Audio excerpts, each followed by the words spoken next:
Yeah, I haven't seen it. Welcome back. Probably didn't make it. Welcome back, Dennis. Grumbling about the elevator that we've all learned to cope with. CNC3 is on the 4th floor. At 6 o'clock in the morning, it's a bit difficult. Well, even if you're fit. Is the only exercise I get, and I ain't fit. Dennis, thank you for being here with us this morning. Dennis McComie, who was put together this book that recounts his experiences of 1990. We were just chatting before we came on. For many of us who were not close to Port of Spain, I was in Tobago at the time, actually. There was some, as Dennis put it, some suspension of belief.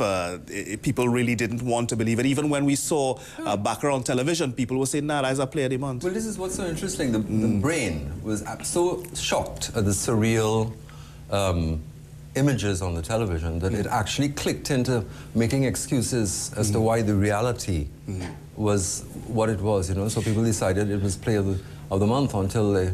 But maybe you went through some of that rationalization yourself when you saw the fire. But before we get into that, let's talk about what inspired you 20 years after to sit down and commit this to print. The thing, Paolo, really, to be quite honest, if I had to give a simple answer to that, was that it haunted me. It haunted me until I had this catharsis by actually, you know, because I was really scared. I thought, you know, people like Paolo Kernahan are going to read this book and tear it to shreds, you know, after post-skews and, you know, how are you going to do this, you know? I've had to write all my life, but it's always been a very difficult process for me. So. But I had the 19 years of emotions and allegations and suspicions and all of that running around my head, and anger and resentment and, you know, questions more than anything else. And I thought, you know, for the 20th anniversary, if you don't do this thing, it will never, ever be done. You are a lot like Raoul Pantin, who's also written a book. Very good one, actually. Tell me something. Do you feel troubled that other people are not sufficiently haunted by what happened? No, I wouldn't want to you know, pass this on to anybody or have anybody suffer as much as I did. And I obviously, a lot of people would tell you that I was not in this, you know, in the center of things as such. I mean, I was a front row witness, and I can testify to several things that I experienced myself and the team at NBS. But, you know, we still don't know the details and per se gory of what happened to the hostages at the Red House. We still haven't had all the accounts from the people at TTT or from Radio Trinidad. And we still haven't, I think, put to rest the questions that surround the deaths of the people who passed during that time. Innocent people who had nothing to do with it, you know, people who just happened to be ambling past the Red House or TTT. And, you know, we still have not got any official, let's say, government-focused material that people can rely on as a record of history. You know, Eric Williams says that history is not a record of politicians and battles and machinations, but a record of the development and the evolution of civilization and of people. And we need to be able to get to that point to be able to put this thing to rest and advance forward positively. On that day, you were actually, that evening, you were actually trying to wrap things up because you were meant to head off on vacation. I was wrapping things up, man. I'd wrapped it up so well that I'd left the building and I was walking up Abercrombie Street and standing at the corner of, is it Knox? Knox and Abercrombie, just in front of the old Fire Brigade station, which is now part of the Nallis complex.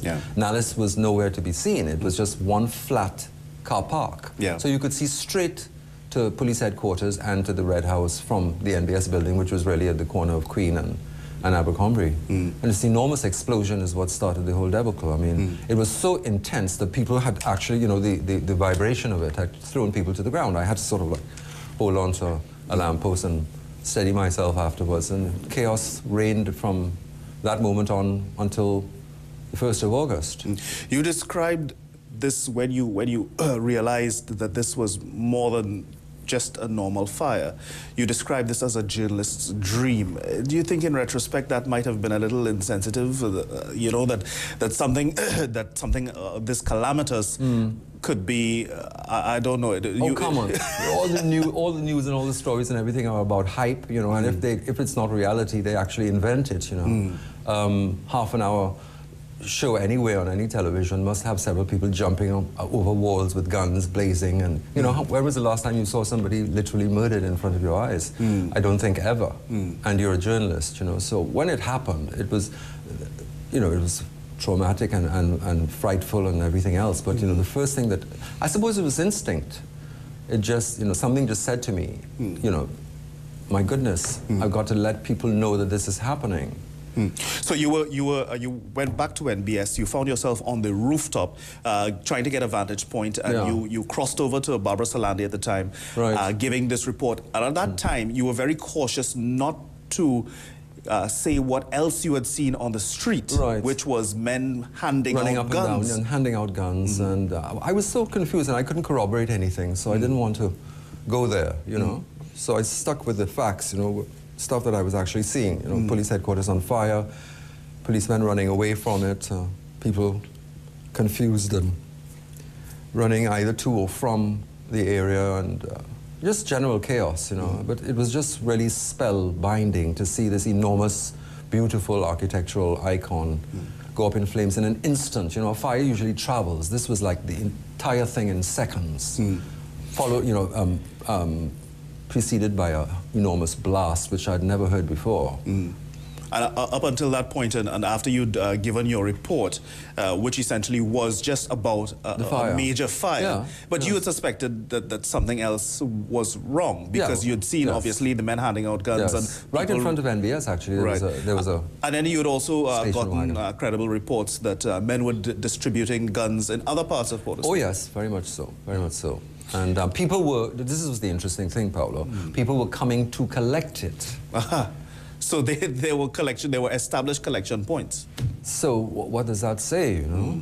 This is why we need to have we can call it a national consultation for truth and reconciliation, but all of these things need to get out, and people have to make their own minds up about whether they're listening to the truth, or whether they're listening to fabrication, or if it's trauma or imagination or what. But everybody needs to be able to say something, and all of the various stakeholders saying something will contribute to a body of knowledge that we can then, as media people and as scholars and whatever, document, collate, assess, and record for posterity. It's important. It is important so that we can move on from this and really get to the point of development that we talk so much about.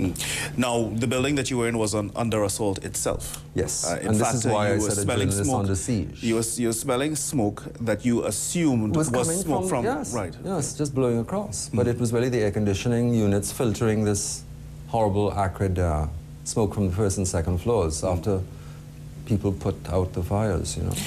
When did it dawn on you that people in the NBS building needed to secure the building? Because that seemed, even at that point in time, you weren't really sure what was happening, but you felt that there was a need to lock down the building. Yes. And certain decisions. Well, we wanted to get out because we thought we were going to all burn to death. So we literally, the first instinct was just to leave the building. So we stood in front of it for a while. I didn't mention that in the book, but I remember all standing in front and begging neighbors to take us in, and they were all like, shutting the doors and pulling the curtains and stuff. And you mentioned something, I don't know if Barbara Salandi would appreciate this. Oh, she loved it, and she invited me to dinner right after, and I had a free dinner at Apsara the night after.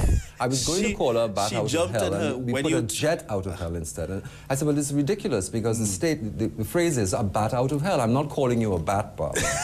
You know, and she understood. She's an intelligent woman. Now, what you explained is that almost before you could get another word out, she was in her car and driving down Abercrombie Street, blowing the horn, of course, to make sure that everything was safe. But, you know, it was a situation of chaos, a crisis situation, and one had to make decisions that you didn't think you would make before under the circumstances. And all that time, there was a certain amount of... well, the statutes have run out. They can't arrest her now for driving down our roads. You still had to be on the air. So the football match, I think, had just come to an end. You put on some music while you were... Kenny G, the infamous Kenny G, the proverbial... But you're still trying to figure out what was going on. I didn't want to talk to anybody. I was so scared and frightened and whatever. You know, and Kelly Buckley, the big, strong Sir Galahad, he, you know, after he got all his electrics together and actually merged 610 with 100 and made it possible for you to be in control from master control itself, because, you know, studios surrounded this enormous structure. He just said to me, you know, you're the only one here as a broadcaster. You're the only one here who is an on-air person, and you have to get yourself together and do something sooner. What do you think it was? You speak a fair bit about some sort of objection to your being on the air at that time from the military forces and from other officials. What was it about what you were saying, or what was it about what you were doing that you felt garnered that kind of objection? Well, I think we have to take into consideration and very much appreciate and recognize what the atmosphere was like. You know, everything was just chaotic, and nobody could get in touch with anybody with any kind of authority. I was trying to get in touch with President's house, only to find out that, you know, he was on holiday. And of course, police headquarters not answering, Prime Minister's office telephone just ringing, and nobody in authority to tell us what to do, how to feel, where to go. And no format as formal as your normal everyday broadcasting system, because no staff and no news people, and, you know, no producers. And so it was like you had to work off the cuff, you know, you had to decide what to do. And I just decided after a while just to talk to them and say what we knew up to then, and then just try to pacify and soothe people's nerves. And I think the army, in their own turmoil, were upset that there were other influences that might affect their movement in some way, and I suppose they didn't appreciate the fact that I was just mouthing off. One of the things Colonel, well, he wasn't a brigadier then, Brigadier Brown said was that, you know, you're just saying all kinds of things, you know, loose cannon all over the place, what's wrong with you? I was like, you know, there's nothing else to say, there's no script here, and I'm trying to appeal to the psyche of the general public. You know, we had to ask them questions, you know, what do you want? Do you want to be a democratic society, or do you want an Islamic state? Do you want anarchy, civil war? You know, because obviously you're enjoying the looting. I mean, what do you want? Think about it now, you know. And that's what they did collectively. I mean, there wasn't a unanimous vote like CNC3 after the news that 91% said this and 9 said this, but you could feel that they had decided that this was not the kind of condition that they wanted Trinidad and Tobago to be in. Hence the reason why nobody came down to support Mr. Bakker. In the absence of, and you're talking about in the absence of information, you felt you were there and you had to say something. Was there any discomfort in your mind that you, because there was a lack of information, but you felt that you had a responsibility to keep an on-air presence, because people at that time would stay glued to their... And information was vital, any kind of information. Anytime I came off, there would be calls saying, what's happening, what's wrong with you? You know, so that literally just by hearing my voice, they felt that there was some sort of connection to, I don't know to what, but you know, the fact that I was on the air made them feel better than just listening to music. I suppose in that kind of environment, you would have no choice but to step outside of your journalist's shoes, as it were. I was editorializing, you know, I was angry as well. I mean, I was a human being, for God's sake. I know there's still speculation as to whether I am, but you know, I really am a human being. And I was angry, frightened, traumatized. And I mean, it was a physical thing, because the building was smoking and smelling horrible, and, you know, 1 or 2 doors hanging off hinges, foam everywhere. It was not, you know, it's not the ideal situation for you to be composed and sounding really good and articulating a particular point. It was just impossible for all of that. So it was just like, you know, hold on, everybody. This is going to end soon, hopefully, and we're going to have some kind of order in the place. You also spoke about the relationship that, and I think that existed more then than it does now, the relationship that you will have had with Guardian reporters. Of course, the buildings are very people were coming close. in and out after a while, you know, when they felt safe and police would protect them. There was great camaraderie between members of the media. I mean, you know, people had their own agendas because they belonged to this organization or that organization, but, you know, we were all completely challenged by this thing, and they would come into the building, we would let them in, and they'd, you know, they'd leave when they wanted to, and they were all looking for stories. And Kamini Mirage was like, I couldn't believe it, you know, she was like all over the place, and the police were taking her, you know, anywhere she wanted. But a lot of other people were constrained to where they were and had to spend nights in their offices, trying to get their papers or their...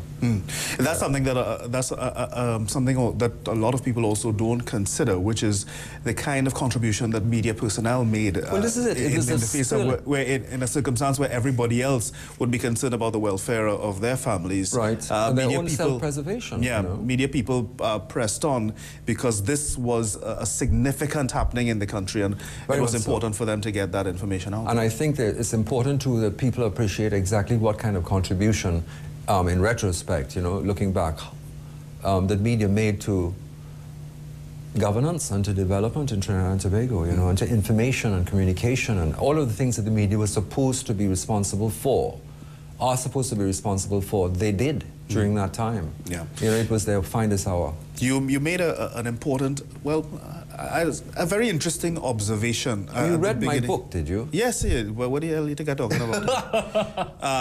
At the beginning of the book, there was an observation about where Abu Bakr lives in this three-story. You have to go and emphasize posh. That now they're talking about selling the man's properties. No. Well, a posh house, and you live in a house in Belmont, in the house that I you thought grew you were up going to say a hovel. No. Okay. In a house that you grew up in with your family in Belmont. What is it that you wanted to convey to people in that sentence? Well, I was helped by my old college friend, Adrian Pinero, who I use as this springboard or sounding board for a lot of the things that I was saying, and he was a great, clear mind who wasn't traumatized by the events, so, you know, so much so. He was able to say, well, why are you saying this, and why are you doing that? And I think at that point, he wrote a lot, he helped me write a lot in that chapter, and he wanted to sort of bring some kind of comparison between the two personalities, I suppose, you know, that they were both originally Roman Catholic, that one decided to become a Mohammedan, and that, you know, something I suppose about the cultural and sociological background of the two people, and some sort of physical... Dennis, it sounds like something more than that. It sounds like here is someone who terrorized the country, someone who was responsible for the deaths of countless people we don't even know with the final number. And here it is that he's living in the lap of luxury, and you are not. That is what that sentence conveyed. Oh, well, no. Well, people and how is it that we can have things like so topsy-turvy in society? Well, I suppose that's the question, but I'm living in the lap of luxury because, you know, it's really your own personal considerations that decide what kind of standard or quality of life you're having, and you know, I'm just absolutely happy to be alive and to be still sane, at least relatively, and being able to speak to people on morning shows and you know, analyze and discuss issues and things like that. And it's surreal that, you know, something like that could have happened. The highest crimes in the land were perpetrated on this country, and we haven't 20 years later come to a resolution or to closure, and that this person seems completely untouched, unscathed by the situation. So much so that, you know, he's able to make statements, and he hasn't apologized to the country, and he's still having to go to court cases. And well, also he said it, he'll do it again, and he said it on more than one occasion. Well, there you go. You know, why should that be after what we went through as a people? You know, if that is what you think you got out of that chapter, well, maybe that's the question. I read a review about the book. It was not particularly flattering. How did you feel about it was a review written by Kevin Baldeus. Kevin is a bright, very, very good journalist. I respect him. I love him, actually. And, well, I think that anybody who's not inclined to believe that there's a supreme being would shackles or paws would raise every time the mention of God or the infinite spirit would be used in any kind of thing. But the only thing that I took umbrage to was the fact that he suggested that I was trying to say that my religion, and I didn't say anything about my religion, the word religion is not even mentioned in the book, was better, superior, or far greater than any other religion. And that is a ridiculous and a very dangerous kind of suggestion to make, because there was nothing like that in the ether, and he actually introduced that, you know, mischievous, I think, and potentially damaging suggestion to people. Because, you know, Trinidad and Tobago is pluralist, cosmopolitan, and we're trying as a fledgling democracy to try to appreciate and understand what governments and democracy is all about. It's not we found out that it's not an easy thing at all, and that you have to contribute personally and collectively to having this, because it's so fragile. So you don't need to speculate and to aberrate into all of these things about one religion being superior to the other, when, you know, our diversity is our strength. You were very careful to mention in the book many of the other people whom, like yourself, pushed through this experience. It was very important for you, and it's apparent in the book that you explained the roles and the importance of the roles that everybody around you played. Well, I tried to. You spoke about Derek Timothy and yes. Kelly Buckrady and all of these other people. But you also spoke about some of the people whom in your mind were either, and this is apart from the members of the Jamaat al-Muslimin, other people whom were perhaps as villainous or somewhat cowardly in this affair. I don't want to suggest villainous or cowardly as well. I just wanted to be truthful and to be close and accurate with the information that I was putting in the book. And people respond differently to situations, you know. You might be in a group and see the same thing, and you come away with different impressions, you know. There's a story about people looking at blind people being asked to examine an elephant, and somebody said, well, it's a huge monster with a long, long tail. And another one said, no, it's a big square thing. And, you know, because one felt the tail, one felt the trunk, one felt the torso, and they all came up with different reports. But there were people who reacted the way they reacted, and I didn't want to go there, and that's why it took 19 years, you know. And there were many others that I just left out for fear of being accused of defamation or whatever else. But we were privy to many, many conversations while stakeholders negotiated and communicated with each other. And indeed, NBS was the facilitator of all of this communication. And in order to do it, I had to listen to what was happening. Conversations between the Red House, TTT, TTT, Red House, NBS, you know, NBS, Ogden, whatever else. And there were people who just did not come up to mark. And as you're talking about going out there and gathering that information, you spoke about an experience where you went to the Hilton, where you thought that there was meant to be a news conference at the Hilton, but it turned out that it was at the Holiday Inn, and you had asked for a police escort, and they told you on your own. It was literally on my own, because I was being taken there in a yellow Volkswagen. Yeah. And we went around the savannah, and there was nobody anywhere. I mean, except police, you know, crouched in bushes, and army men crouched here and there. And the impression was that I got from the Hilton was that they were going to tell everybody on the way that this yellow buggy was coming. And I suppose they did, I don't know. But when we got to when we come back after this very short break, we'll talk about something that I read when I was reading it. I had to go back because it seemed so understated. It suggested to me that you were almost killed. Well, this is what I was going to tell you. So we'll talk about that when we come back after this short break, folks, and we'll take some of your calls. Stay with us, we'll be right back. Paolo Kernahan is brought to you in part by First Citizens. First Citizens, we put you first.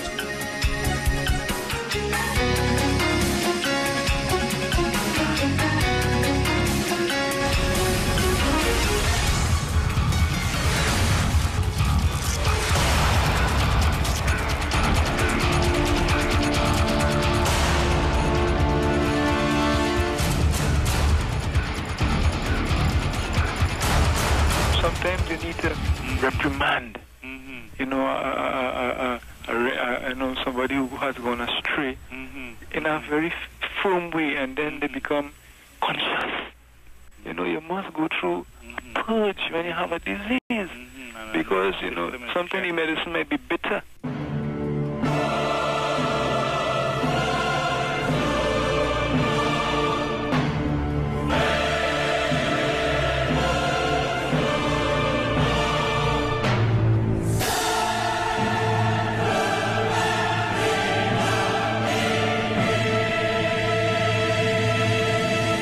At 6 p.m. this afternoon,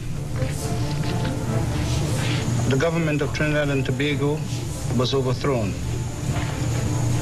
The Prime Minister and members of the cabinet are under arrest. We are asking everybody to remain calm.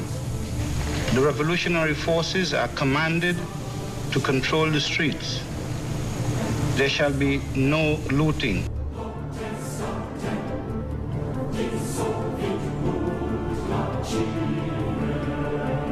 I don't think the country has come to terms in 1990. A lot of people say, oh Lord, what a terrible experience, and that's the end of that. No, I think we need to do more than that. We need to examine it in minute detail, principally because we don't want it to happen again. Welcome back. Well, we're chatting with Dennis McComie, and he's here recounting his experience and telling us about his book, which he's written 20 years after the experience. Images there of an incident, an epoch in our nation's development that perhaps an entire generation would never have seen. You were talking about the scarcity of a lot of the video material that was recorded in those days. Yes, video material, because it would have had to have come from independent producers like Banyan, who were all there and very early. I think they were the people who got the initial pictures, and of course TTT. And then of course there's the great phenomenon of NBS, and I didn't mention that too much in the book because I couldn't get my facts together. But we had made at the end of the 6 days at least 150 tapes of everything that had happened up from the time we started to record. And there is no evidence as to where these very important tapes are. I mean, the National Inquiry should minutely listen to everything that they can get their hands on. Yeah.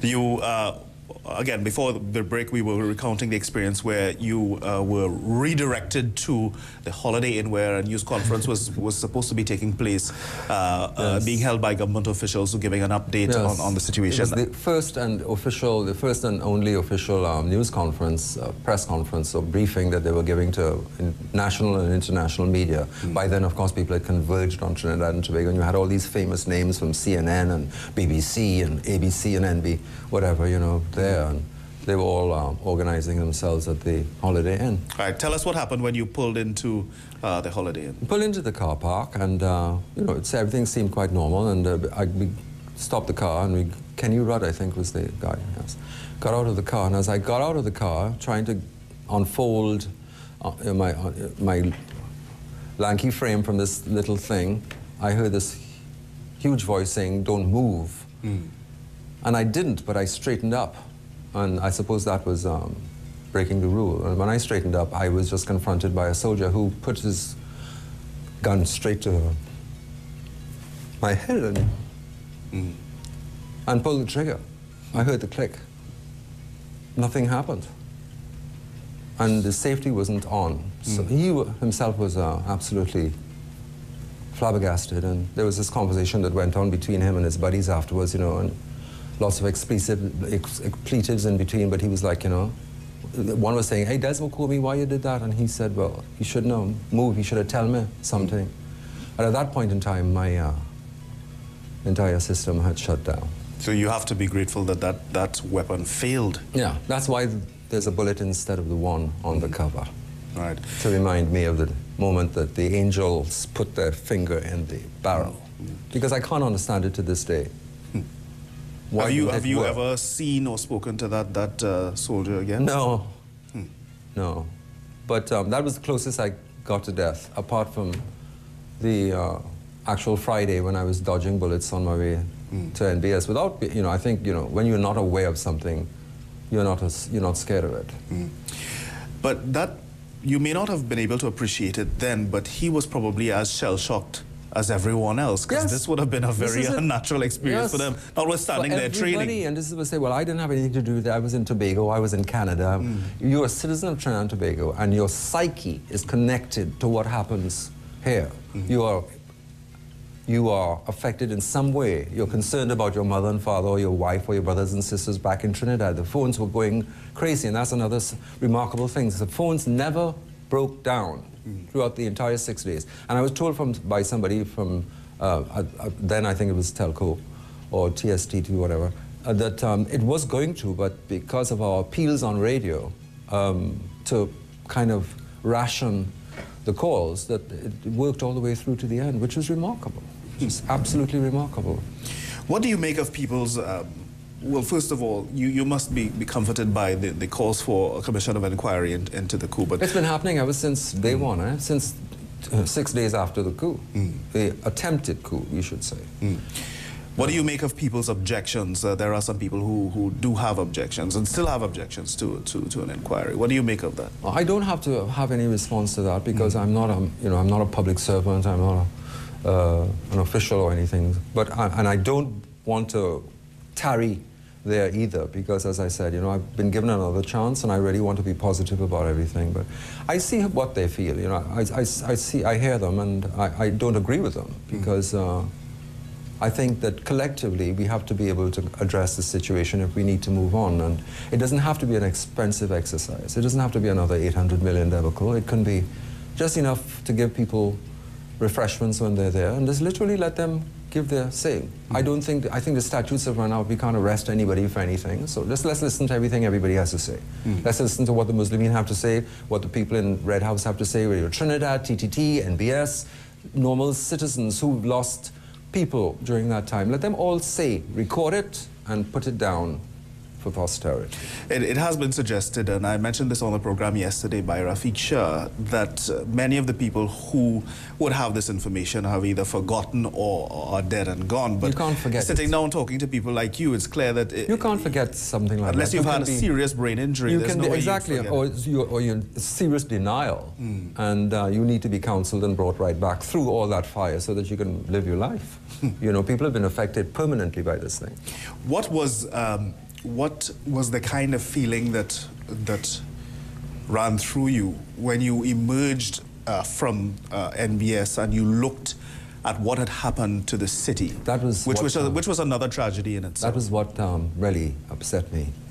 I lost morale then, and I was very upset because I didn't see any of that until I was coming back to NBS when I begged the policeman to take me back from my flat, which was in Zone 2, so it wasn't very much of a relief because they were shelling TTT anytime they wanted. And there was horrible explosions and horrible vibrations. And when they were bringing me back, they took a very avant-garde route and literally drove through one or two shops that, to try to avoid rubble and all this sort of thing. And that's when I saw the devastation. And it was really, really horrible. I mean, people were just lighting fires everywhere. There were buildings burning everywhere. And they continued unattended for the entire time, If you were to consider what the response was, of course Abu Bakr had expected that this would be a popular, and he uses the word revolution. This was it was not a revolution. It was just a coup. But he expected that there would be popular support for it. I'm sure I suspected that. I mean, he didn't say that, but you got the impression that by all the movements and all of the information that and his confidence that several people in the army would show up, that several people in the police would be there, and that the general public would just come down and support everybody, support the Muslimin. When he called me because he was so angry that TTT had been cut, he said, ask all those people in the streets, ask those old ladies that are marching in the streets where they got their food and their money this week. My navel string is buried in this country, and I said they are not protesting in the streets, and they are shooting and looting in the streets. Yeah. Have you spoken to Abu Bakr since your conversations with him then? No, I've seen him several times, but I've not spoken to him. Actually, I have spoken to Abu Bakr, and to this day, he is the kind of person who would give you a very measured and impassioned justification for what he had done. He's a media person as well. Yes. You know this, okay, from your research. Yeah, but what the impression that if you talk to him, he feels compelled to sell what he had done. Yes, and that's interesting too, and this is why we need to have a national inquiry, because we need to find out from the leader and his men, if possible, why they did what they did, what made them do it. He said it was self-defense, and we have to hear him. He was also, I might add, a citizen of Trinidad and Tobago.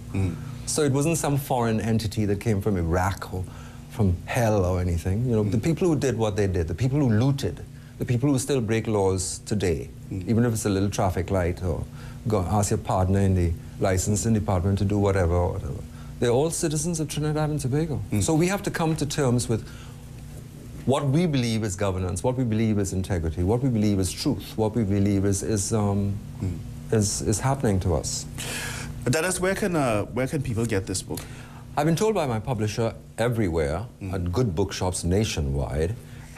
I think that's RIK, all the Mohammed bookshops, you know, Paper Base at Normandy, the airport, stuff like that. I'm doing a signing at Westmall at 4 o'clock this afternoon, if I can. And all of the proceeds are going to help the businesses who were affected? All the proceeds are going to my bank account, which is completely decimated for want of trying to get this. I can imagine how much bloody document. I know how much it costs to publish a book. Dennis, that was a good response. I like that. Thank you very much for being here with us this morning. Thank you for having me. I really appreciate it. Of course. And folks, up next we're going to be chatting with Gary Griffith, who has his own perspective on the value of a commission of inquiry into the 1990 coup, and that is, we must learn what we did wrong in terms of our national security response and what must be done in the future to prevent this kind of thing. So we're going to be chatting with him after, but first we have a news update. Stay with us.